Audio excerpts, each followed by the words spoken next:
Hello दोस्तों, नमस्ते। Welcome to my channel. देखिए, अपन विलियम स्कोट के द्वारा कम्युनिकेशन के बारे में एक डेफिनेशन दी गई थी, उसके बारे में अध्ययन करेंगे। विलियम स्कोट ने कम्युनिकेशन के बारे में एक डेफिनेशन दी थी, वेरी इंपॉर्टेंट डेफिनेशन है। Administration communication is the process, यानी प्रशासन कम्युनिकेशन वह प्रोसेस है, वह तरीका है विच इज द इन्वॉल्व, जिसमें शामिल किया जाता है ट्रांसमिशन एंड एक्यूरेट, यानी रूपांतरण, स्थानांतरण बोल सकते हैं, ट्रांसमिशन या accurate and replication of idea insured by the feedback for the purpose of the electing. देखो ये क्या होता है, ये कहना चाहता है विलियम स्कॉट, ये कहना चाहता है कि कम्युनिकेशन जो हर क्षेत्र में लिया जाता है, या चाहे आप उसको एडमिनिस्ट्रेशन से क्षेत्र मान लीजिए, चाहे डॉक्टरी क्षेत्र मान लीजिए, चाहे आप उसको सोशल क्षेत्र में मान लीजिए, चाहे उसको आप नैतिक कम्युनिकेशन मान लीजिए, कोई से भी एनीवन एरिया में मान लीजिए, यानी कम्युनिकेशन का हर क्षेत्र में यूज किया जाता है। तो यही कहना चाहता है विलियम स्कॉट कि आपको कम्युनिकेशन का तरीका ये होना चाहिए कि आपको उसको शामिल करते हुए, यानी उसको बार बार ट्रांसलेशन करना चाहिए। यानी आपने इस चीज को, जो भी आपने फैक्ट बनाया है, तो उसका क्या करो, ट्रांसलेशन करो एंड एक्यूरेट रिफ्लेक्शंस, और उस पे एकदम सही उद्दीपक या एक्यूरेट सही सटीक जवाब उस पे लेना आपका वो बनता है। आइडिया इंश्योर्ड क्या होना चाहिए, आइडिया यानी उसके जो विचार हैं उनको इंश्योर करो, यानी उसको आगे की ओर इंश्योर करके विश्वास के माध्यम से उनको एकदम सही पे वो दीजिए।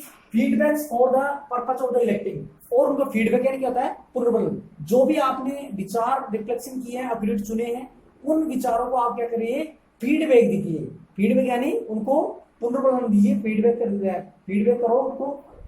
And for the purpose of the electing, किसके लिए, यानी उनको चुनने के उद्देश्य के लिए उनको फीडबैक हमको देना चाहिए। ये कहना चाहता है कौन, विलियम स्कॉट। आगे देखिए इसने क्या कहा, एक्शंस जो भी क्रिया होती है, which will the accomplish organizing the goals, जो भी क्रिया होती है उसको एक संगठन के रूप में उसको लक्ष्य प्राप्त करते हुए उसको साथ साथ हमारे जीवन में उतारना भी चाहिए। यानी आपने जो भी अच्छी बात आई आपके सामने, बुरी वाली बात आई, तो उसको जैसे आपके जीवन में अच्छी लगती है तो उसको जीवन में उतारिए, बुरी लगती है तो उसको जीवन से आउट करिए। तो यही विलियम स्कॉट कहना चाहता है कि प्रशासन के रूप में कम्युनिकेशन का प्रयोग हर क्षेत्र में किया जाता है। तो ये ऐसा होना चाहिए इसका रोल कि ट्रांसलेशन होना चाहिए एंड एक्यूरेट लैंग्वेज पे आधारित होना चाहिए, और इसमें व्यक्ति का आइडिया इंश्योर्ड होना चाहिए। आइडिया इंश्योर्ड यानी विश्वास लायक उसके विचार, आदर्श विचार होने चाहिए।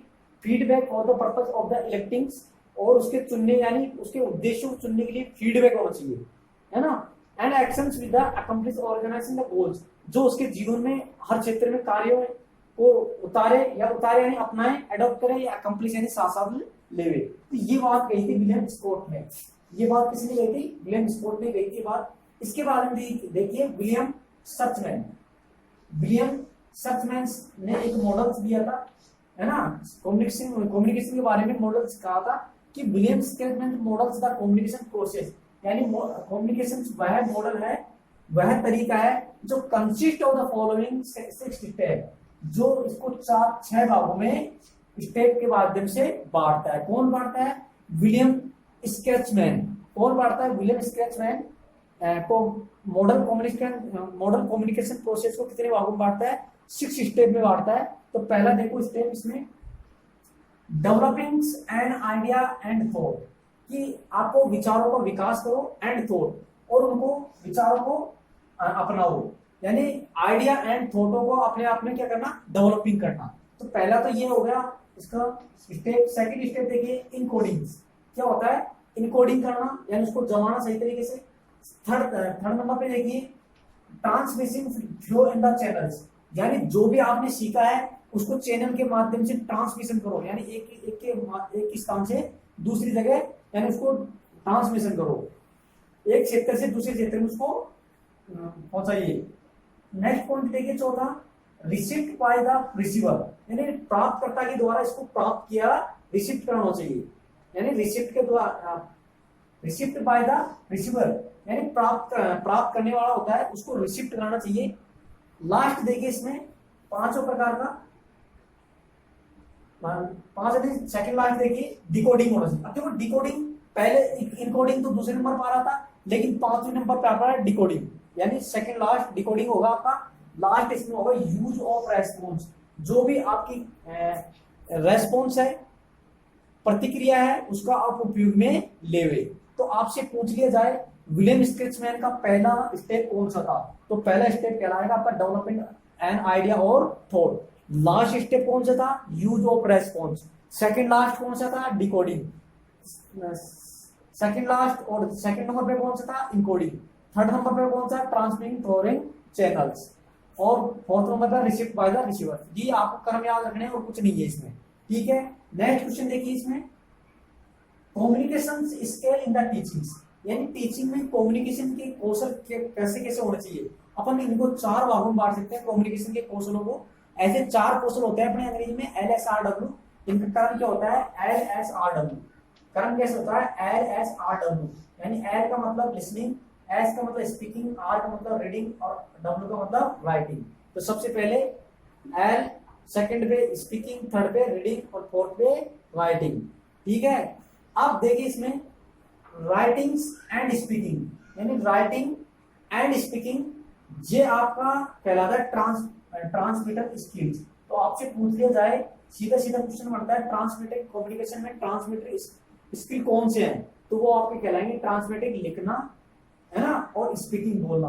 अब इसको ऐसे याद रखना, ट्रांसमीट यानी एक, जैसे मैं बोल रहा हूं आपके सामने, तो ये क्या हो रहा है, ट्रांसमिट हो रहा है, यानी एक से दूसरे के लिए जा रहा है। तो स्पीकिंग यानी बोलना, तो ट्रांसमिटिंग में आएगा। और लिखना, ये भी देखना, लिखना, जैसे मैं लिख रहा हूं तो उस लिखे हुए को अपन पर्चे को दूसरे के सामने भी प्रस्तुत कर सकते हैं, यानी उसको दूसरे को भी प्राप्त करवा सकते हैं। तो यानी राइटिंग और लिसनिंग, स्पीकिंग क्या हो गया, ट्रांसमिटिंग स्किल हो गया।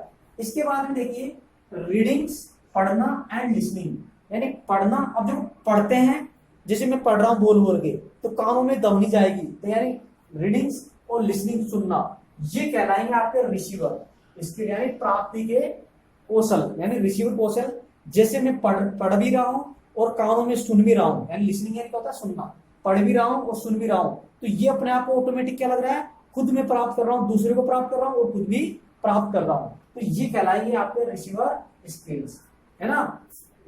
लास्ट सेकंड लास्ट देखिए, स्पीकिंग एंड लिसनिंग, बोलना और सुनना, ये आपका क्या कहलाता है, ओरियल, यानी मौखिक। ओरियल यानी क्या होता है, मौखिक, मुख से बातचीत करना। लास्ट आता है writing and readings, writings and reading, लिखना और पढ़ना, ये आपका अक्सर राइटिंग में ही कम्युनिकेशन में लिया जाता है। किसमें लिया जाता है, राइटिंग कम्युनिकेशन में लिया जाता है। मैं दोबारा रिपीटेशन कर रहा हूँ, कम्युनिकेशन के चार प्रकार होते हैं, LSRW। इसमें राइटिंग एंड स्पीकिंग, ये आपका ट्रांसमिटिंग स्किल्स कहलाएगा, ट्रांसमिटिंग स्किल जिसको रूपांतरण कर सकते हैं। सेकंड पे आता है क्या नाम है, रीडिंग्स एंड लिसनिंग, ये आपके रिसीवर स्किल कहलाएंगे, reading and listening. Third number पे स्पीकिंग और लिसनिंग, ये आपके ओरल कम्युनिकेशन कहलाएंगे। राइटिंग एंड रीडिंग, ये आपके कहलाएंगे कौन से, रिटन स्किल। अब ध्यान कर लेना, रीडिंग यहाँ पर भी आ रहा है, यहाँ पर भी आ रहा है। यहाँ तो स्पीकिंग आएगा तो कौन सा ट्रांसमिट हो जाएगा, जबकि रीडिंग आएगा तो राइटिंग हो जाएगा। ऐसे आपको थोड़ा सा हिंट देख के याद रखना इसमें, और कुछ नहीं है। तो thank you, like and share please my video. इसी प्रकार को मिलते रहेंगे। जय हिंद, जय भारत।